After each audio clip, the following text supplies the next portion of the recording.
What's going on, everybody? Welcome back to the channel. Today we're talking about how to unlock every single archetype in the game. Now this is going to be sort of an ultimate roundup of all of the archetypes that we have so far, the secret ones and the ones that you start with. So just to get us kind of kicked off, the medic, the hunter, the challenger, and the handler are all of these starting archetypes. So you can select any of these to get things kicked off and to start the game.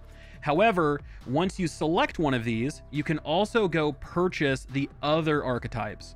So for instance, the handler can be bought from Mudtooth for 1500 scrap.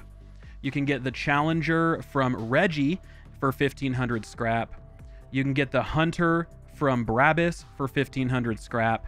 And the medic can be purchased from Dr. Nora for 1500 scrap. So if I start with the medic and I want to pair this with the challenger, then I just need to get 1500 scrap and go buy it from Reggie. And then I have both of those things unlocked. But let's talk about some of these secret archetypes and how to go about getting these. Starting with the summoner. The summoner is available on Yesha, and all you have to do is collect 15 Blood Moon Essence. Now, these Blood Moon Essence are these little purple orbs flying around on Yesha, typically in the Forgotten Grove. That's where I found most of mine, but you can find these anywhere in an outdoor area. But there is a specific time frame that you have to look for in order for these purple orbs to show up. You want Yesha to be in a blood moon cycle, meaning if you look into the sky, you'll see a giant red moon. If you don't see the giant red moon, these purple orbs will not appear, and you won't be able to shoot them and then gather them up to unlock the summoner. So keep an eye out for that. Now, there isn't a specific time frame or timing to this. I just had to continue to re-roll adventure mode until I got a blood moon cycle. At that point, I went in, I would shoot all of the blood moon essence, I would portal out, I would portal back in, and I kept doing that over and over until I got my 15 blood moon essence. So once you do that, you need to find a blood moon altar. Once you find the blood moon altar, you just have to purchase the grimoire, take it to Wallace, and you'll unlock the summoner. Next up is the Gunslinger. Now this one does have a little bit of like a time gate to it.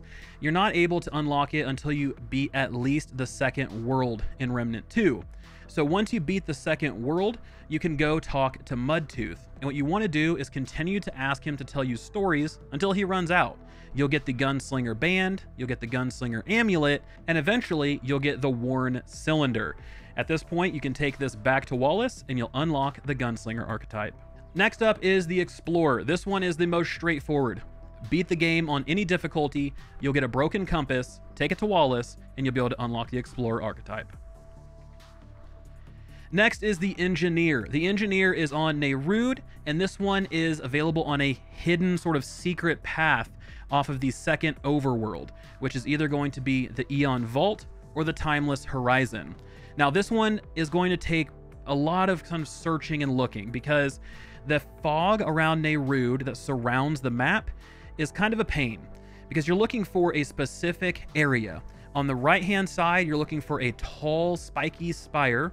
On the left-hand side, you're looking for sort of a rounded cliff. And you want to look for these two things that are next to each other.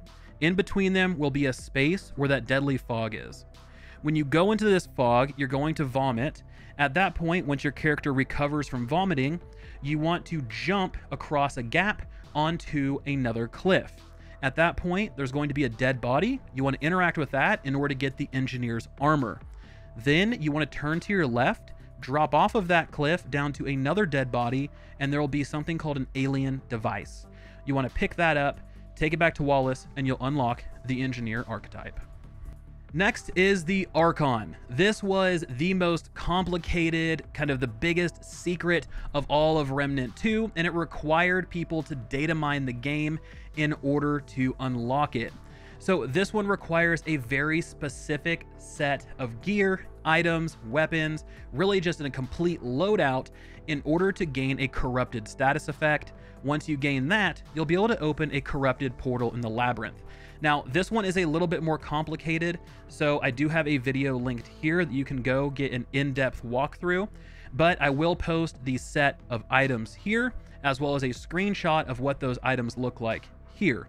Once you go and get all of these items, you've equipped all of them, and you gain that corrupted status effect, the next thing you want to do is you want to go to the shifting portal. This is on the fractured ingress in the labyrinth. From here, you want to follow this path and look for this portal. Once this portal image shows up, count to 3, go through the portal, and you'll land on an invisible platform. Once you land on that platform, run straight, kill the 2 enemies that appear, and then go to the very end and take a right into the portal room.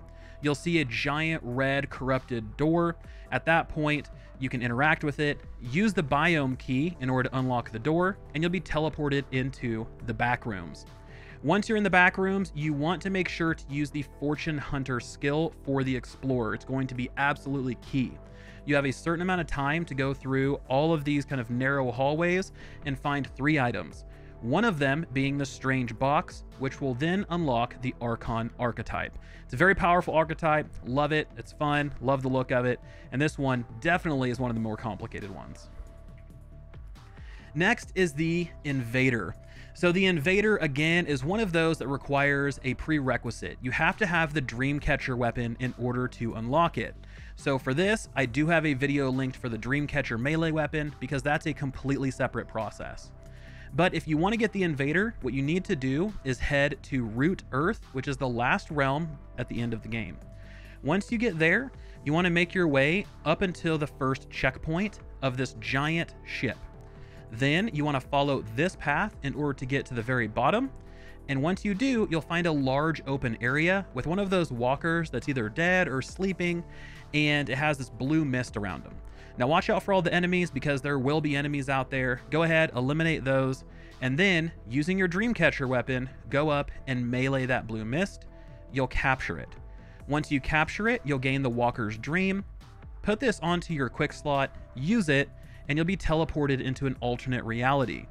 When you go into this alternate reality, you want to head back to that open area, and instead of a sleeping walker, you'll see a giant red boss walker called Bane. Once you defeat Bane, you will get the wooden shiv, which will allow you to unlock the Invader.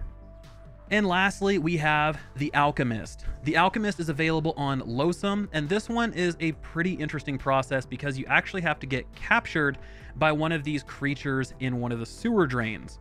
So as you're going through the open city of Losum, I found mine in Ironsboro, you're going to look for these specific sewer grates. When you see these and you approach them, either nothing will happen or a creature will come out and grab you and drag you through the sewer grate. When you get dragged through the sewer grate, you're going to end up in this big bone pile. When you do that, there's going to be the creature that dragged you through that sewer grate. You want to go ahead and kill them. Once you kill that creature, they'll drop a strange stone or mysterious stone. At that point, take that back to Wallace and you'll be able to unlock the Alchemist. Now, if you go through this whole process inside, then you're going to get an armor set and a ring instead. So it specifically has to be outside in the city in an open area rather than an inside area. So just keep that in mind. So guys, that is how to unlock every single archetype in Remnant 2. Hopefully this was helpful, and hopefully it'll help you track down the archetypes that you are missing. Thank you all so much for watching. This has been Vulkan, and I'll talk to you next time.